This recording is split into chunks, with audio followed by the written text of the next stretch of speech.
बिस्मिल्लाहिर्रहमानिर्रहीम। अहम खबरां दे नाल मैं हाँ मोहम्मद वसीम शहजाद और तुसी देख रहे हो मेरा यूट्यूब और फेसबुक लाइव। दोस्तों, अज गजा दे उत्ते फजाई हमलियां दे विच अज फिर 38 फलस्तीनी बच्चे और औरतां शहीद हो गए। कोई पुछण वाला नहीं, कोई जंग बंदी वास्ते आवाज़ उठाने वाला नहीं। अज इकवामे मुतहिदा और WHO दी टीम ने गजा दे सब तो वड्डे हस्पताल अल शफा हस्पताल का दौरा किया। उहदे विच उन्हां ने जो कुछ बयान किया वो बहुत ज़्यादा जिहड़ा ना वो बहुत ज़्यादा परेशान कुन। उन्होंने टीम ने WHO और इकवामे मुतहिदा की टीम ने जिस वेले दौरा किया गजा के हस्पताल का, तो उन्होंने यह दसिया कि इसराइल ने अल शफा हस्पताल नूं फलस्तीनियां दे खून दे नाल रंग दिता। टीम ने दौरे दे विच अपनियां यह भी चीज़ां बयान कीतियां कि हस्पताल दे अंदर कोई जड़ा ना तिब्बी दुआवां भी नहीं ने और उस तो इलावा ऑपरेशन थिएटर भी फाल नहीं ने। कोई ऑपरेशन थिएटर जड़ा वो काम कर रहा, बाकी सारे बहुत ज़्यादा बंद ने। और ऑक्सीजन सिलेंडर जैसी बुनियादी जिहड़ी चीज़ है वो भी मुयसर नहीं है मरीज़ां नूं। उस तो बाद दर्जनों मरीज़ जिहड़े ने वो दर्द दे नाल करा रहे ने, लेकिन उन्होंने दर्द कुशा अद्वियात भी हस्पताल दे विच मौजूद नहीं है।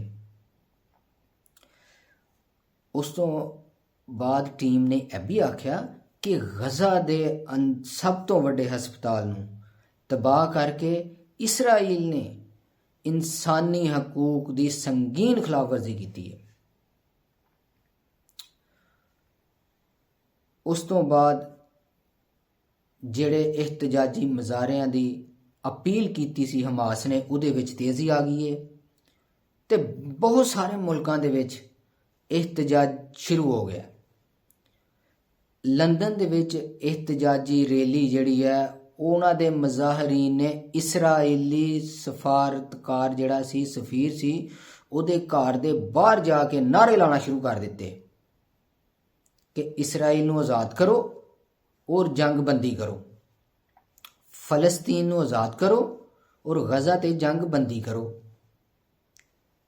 उस तो बाद स्वीडन के लोगों ने सैकड़ों की तादाद दे विच इकट्ठे होके स्वीडन के लोगों ने फलस्तीन के हक दे विच एहतजाजी मुजाहरा किया और प्ले कार्ड उठा रखे सी जिहदे विच इसराइल मुखालफ नारे लिखे हुए सी।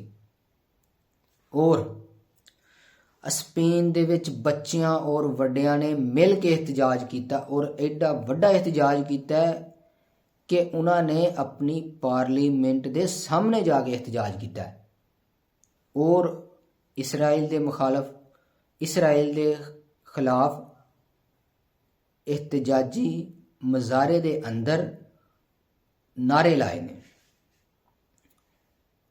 और सानू साडे मुल्क दे विच इस वक्त कोई बंदा भी अपने मुसलमान भरावां दे एहतजाज वास्ते नहीं निकला जिन्नी देर तक साडे मुसलमान भरा अपने फलस्तीनी भाइयों दे नाल मिल के या उन्हां वास्ते एहतजाज पुरअमन एहतजाज नहीं करनगे, उन्नी देर तक उन्हां ते दबाव नहीं पेगा और इसराइल जंगबंदी नहीं करेगा। सानू चाहिए सारे नू एक इसे तरह का जिस तरह का स्पेन दे विच और स्वीडन दे विच और लंदन दे विच ਇhtਜਾਜ ਹੋ ਰਿਹਾ ਹੈ, ਇਸੇ ਤਰ੍ਹਾਂ ਦਾ ਇhtਜਾਜ ਪਾਕਿਸਤਾਨ ਦੇ ਵਿੱਚ ਵੀ ਹੋਣਾ ਚਾਹੀਦਾ ਹੈ, ਤਾਂ ਕਿ ਪਾਕਿਸਤਾਨ ਦੀ ਗਵਰਨਮੈਂਟ ਦਬਾਅ ਪਾਏ ਇਸਰਾਈਲ ਤੇ ਔਰ ਉਹ ਜਿਹੜੇ ਨੇ ਜੰਗਬੰਦੀ ਦਾ ਫੈਸਲਾ ਕਰਨ। ਇਹਦੇ ਨਾਲ ਹੀ ਮੈਂ ਤੁਹਾਡੇ ਕੋਲੋਂ ਇਜਾਜ਼ਤ ਚਾਹੁੰਦਾ। अस्सलाम वालेकुम।